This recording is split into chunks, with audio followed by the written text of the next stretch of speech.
Welcome to Go Publish Yourself. These are the author spotlights. I'm Justine Bilo, the author acquisitions manager for IngramSpark. Okay, everyone, hold on to your seats. We have a super exciting guest for you today. We are joined by the absolutely prolific Sherrilyn Kenyon. Yes, you heard me correctly. We have Sherrilyn Kenyon. She is the New York Times and international best-selling author and is a regular at the #1 spot. Since 2003, she has placed more than 80 novels on the New York Times list in all formats, including manga and graphic novels, at being the only American author and woman to do so. Current series are Dark Hunter, Chronicles of Nick, Dead Man's Cross, Nevermore, Silent Swans, Lords of Avalon, and The League. Her books are available in over 100 countries where eager fans are impatiently wait for the next release. The Chronicles of Nick and Dark Hunter series are soon to be major motion pictures, while Dark Hunter, Lords of Avalon, and The League are being developed for television. Wow. Sherrilyn, thank you so much for coming on the podcast. We are so excited to have you. Thank you. I'm so glad to be here. But I do have to make one quick correction. It was the week. I was the only woman and American that week. Not the only one, period. Because I don't want to take credit for something, Yeah, it's only that week. Amazing accomplishment. So you always say that the two things not to ask you about are publishing and pregnancy, but I'm going to totally go there anyway. So bear with me. So I'm going to talk about publishing first, but you make no secret that you saw a lot of rejection in the early part of your career. Yeah, I know. Am I dredging up some bad memories? Not just the early, the middle. How did you cope with that rejection? Because I think a lot of our listeners deal with rejection of their own on a daily basis. And if you had any advice for them, that would be awesome, so they don't feel so alone. It's funny. I've got two sons who are writing, and my youngest was in my office, I don't know, a few months ago. And I love my children, but I look at them sometimes. What little alien planet did you come from? And he comes down and he's like, Mom, what do I do if they reject me? And I don't know, it's like 4 a.m. because apparently that's when my children really want advice for some reason. So why are you not in bed? And he was really agonized, and I went, you did not just say that to me. No. So I dragged him up to the office upstairs because, I write in a hole. And there are these filing cabinets, and I mean, it's like wall-to-wall filing cabinets in this whole room. And I start pulling out rejection after rejection. I'm like, you keep going. Why are you even asking me this? And I pulled out from my middle son, who was born in 1996. And this is after I'd had, 6 bestsellers. And from 1 year alone, I have over 150 rejections after I'd had bestsellers. Oh yeah, this is not a joke. Whoa. And I do this when I do a keynote. And I look at him, and in that 1 year is the mother of all rejections. And what I tell writers, I'm like, if you ever get a worse rejection, dinner is on me. Because in this file folder, it is the golden rejection that says, no one at this publishing house will ever be interested in publishing this author. Do not submit her work to us again.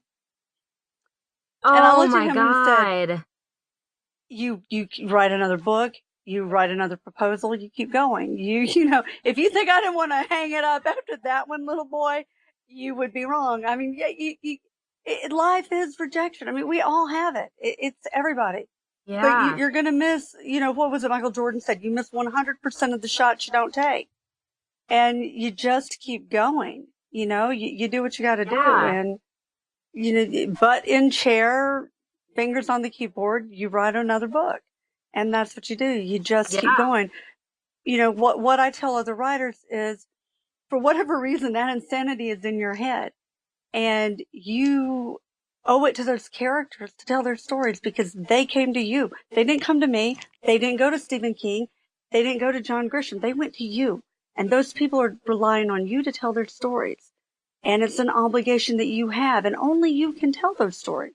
So go tell those stories and do Yeah, it. and Just do it. yeah, and it's your voice and it's your story, and you just have to get it out there. And it may take a Exactly. while, but you just got to keep doing it. Right, right. And if you And want to you, be a writer, you know, okay, we just get flailed, go do it. Go get flailed. Come on, you can yeah, do it. Mush, pony, mush. yeah. So true. And then when you finally get that handwritten rejection, you know you're on the right track to like finally getting an acceptance. So what was it like actually hitting the New York Times list for the first time? Was it very exciting, or what was the feeling like? I never do anything the easy way. Yes, but you have to remember when I hit the Times, my mother had just died. So it was very Oh. bittersweet. Yeah, no, you hit the New York Times twice. You hit the extended list and then you hit the official list. And when I got the news, Mhm. when I hit the extended list, my mother was in ICU and she had cancer. So, the first time, Mm. yay, but she was dying. And then the second Mm. time I was sitting on her couch picking on her funeral clothes. So, it Oh. yeah. So yay, but it was scarring. Um, Mm. and to this day, every time I hit, it's still very bittersweet because it's a reminder that that was the week I was burying my mother. So yeah, Oh. yay, I'm grateful. Thank you, God. And, thank you, fans. Yeah. And I'm grateful for every time I hit. And it's always kind of like, they still like me. Oh, thank you, thank you, thank you. But yeah, it's awesome. But yeah, it's always a reminder that was the week I lost my mom. So yeah. Yeah. Do you think that writing careers have those bittersweet moments more often? You know, the good comes with the bad. I think, yeah, well, I don't know, because I do know some, that's the one thing when I do my keynotes, I wish on every writer have those. I want you to have that career, that magic career, because I do know writers who do. And if I could have one wish for Mm. every writer, it would be for you to never have a moment of pain.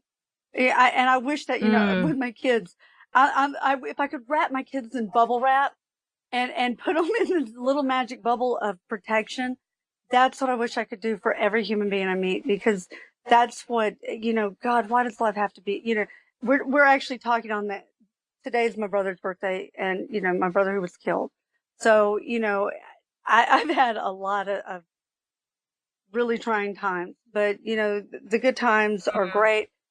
But, we all have bad, one of my favorite quotes is actually in Guardians of the Galaxy.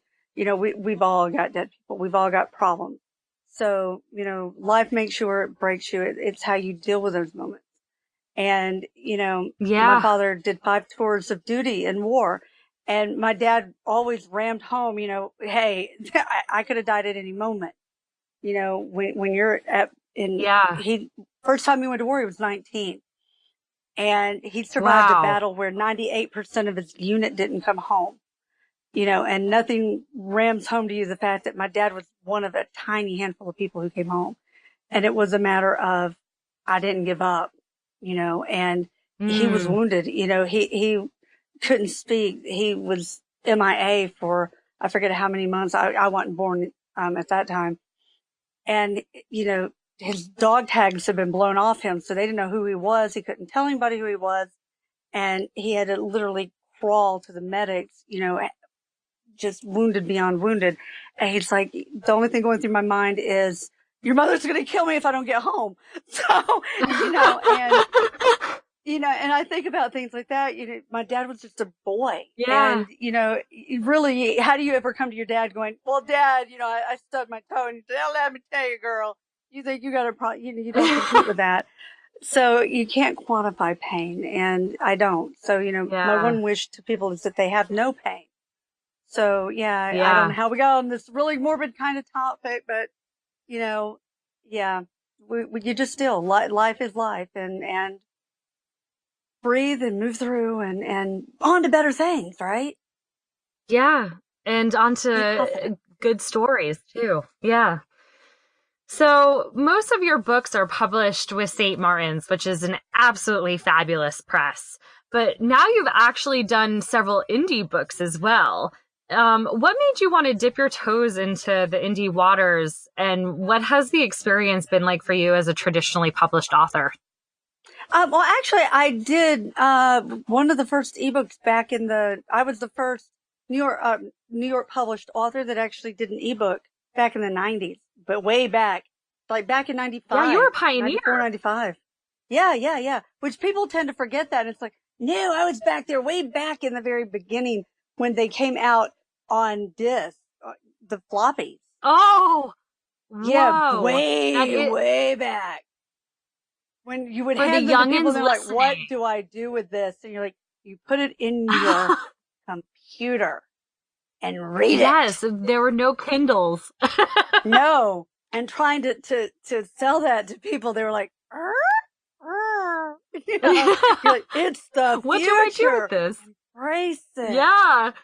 Yeah, no. And so I've kind of piddled, for lack of a better term, and I enjoy doing things that aren't expected. My mother always said, honey, you just kind of march to your own little drum. And I do. And so I like the freedom of it. And I get to do things that, you know, publishers, they have their way of doing things and I have mine. And so I get to play in my own little field over here. And Mm, yeah, I can do things like illustrations, which, St. Martin's looks at you or yeah. Matt Mill. I actually do Tor too. I'm Matt Millen, the big umbrella.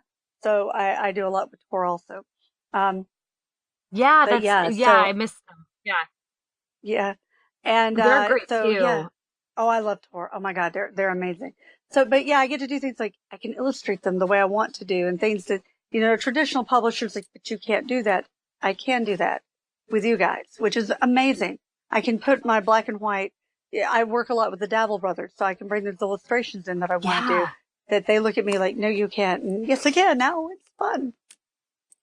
Yeah, and your books have so much life to them that putting illustrations just makes total sense because you're just bringing the worlds you create to life. It's just so cool. Exactly, exactly. And also I'm on my own Yeah. schedule, which is neat. I can placate the fans. With a traditional publisher, they want them to be so many words, and if they're not, then they won't touch them.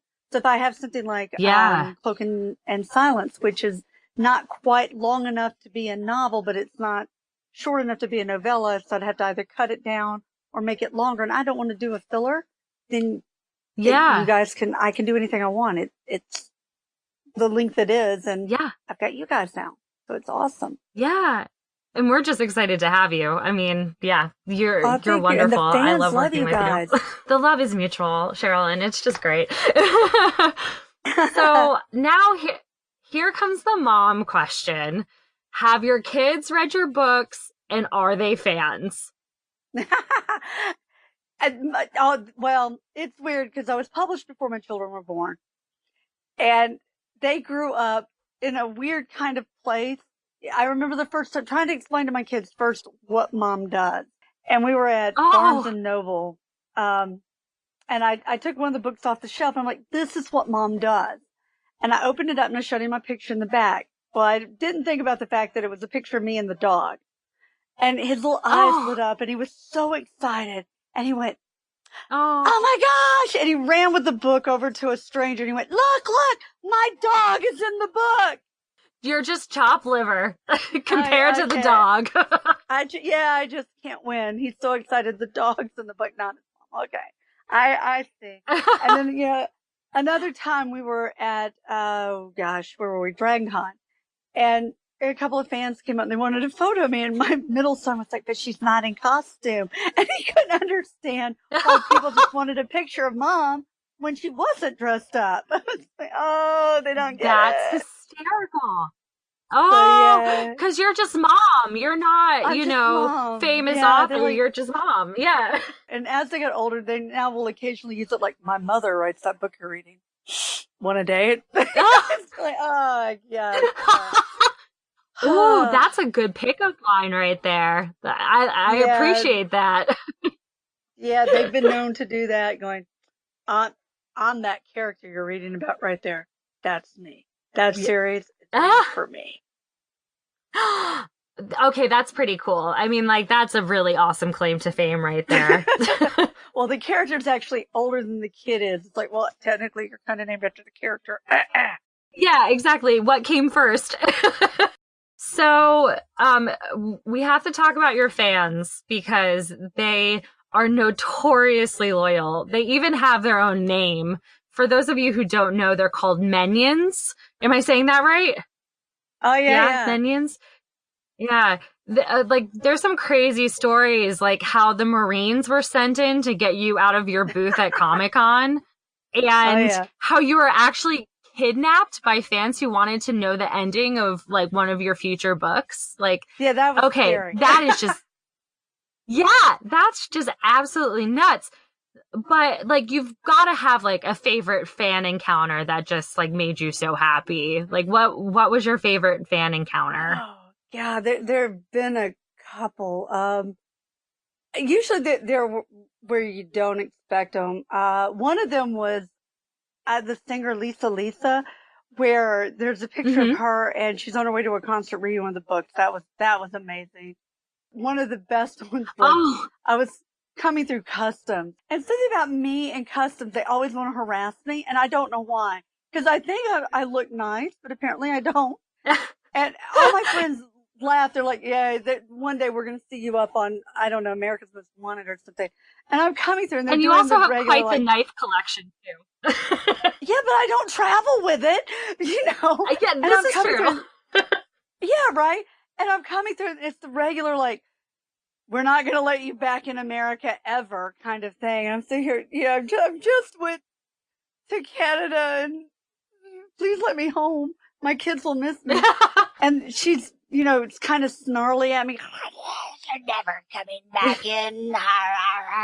And she looked at my name and did a double take. And she went, oh my God, is it you? And I went, I think it's me. Is it me? I don't know. Am I a pod person? It depends. And then she reached down. She was reading one book. She's like, I love you. I went, thank God. Will you let me come home now? That was pretty cool. I actually got in. So yay. I got home. Woo. So the secret to getting through customs is to be Sherrilyn Kenyon, essentially. Yeah, yeah. She was really Yeah, unhappy until then. So yay, I got home. that's great. That's great. So we have time for one last question. And I guess what we'll end with is, what advice do you have for your fellow authors or publishers? What nugget would you leave them with? It's not mine, but I will take that and I will forward that because again, Galaxy Quest, another movie. I love movie quotes. My children laugh at me for that. But never give up, never surrender. Yeah, and that's been kind of like the theme of your whole career too. Keep writing, whatever you do. Don't let anything stop you. Remember that the dream is yours. Don't get in the way of it. If you want it, go for it. But yeah, just keep going for it. Don't let anything stop you. And you have Ingram. Oh my gosh. You have such options now. It's not like back in the day where if they didn't like you, you couldn't get in. You've got wonderful things. IngramSpark. Oh my God. There's so many things. You've got options now. To hear that from you just absolutely warms my heart. But yeah, no, it's so true. You heard it here from the absolutely fabulous Sherrilyn Kenyon. Keep writing. Don't let anyone stop you. And the world is your oyster in terms of publishing. There are so many options available to you. Traditional publishing and IngramSpark. So I cannot thank you enough for such a fabulous talk today, Sherrilyn. This was absolutely fabulous. So thank you so much. Thank you for sharing your stories and making the world a little brighter every day. I try. Thank you. So thank you, and hopefully we'll have you back soon. And for everybody else who's listening, please join us next time for the next episode of Go Publish Yourself. Thank you, everyone. Hi everyone, this is Robin Cutler, Director of IngramSpark. Thanks so much for tuning in to this special Spotlight feature episode where authors and publishers just like you share their experience on what's worked for them. We hope these episodes inspire you on your own publishing journey. And if you're ready to publish today, visit the IngramSpark website. For more tips on publishing like a pro, subscribe to our podcast and weekly blog, or check out our new free online self-publishing courses available in the brand new IngramSpark Academy. Thanks for joining us today, and talk to you soon.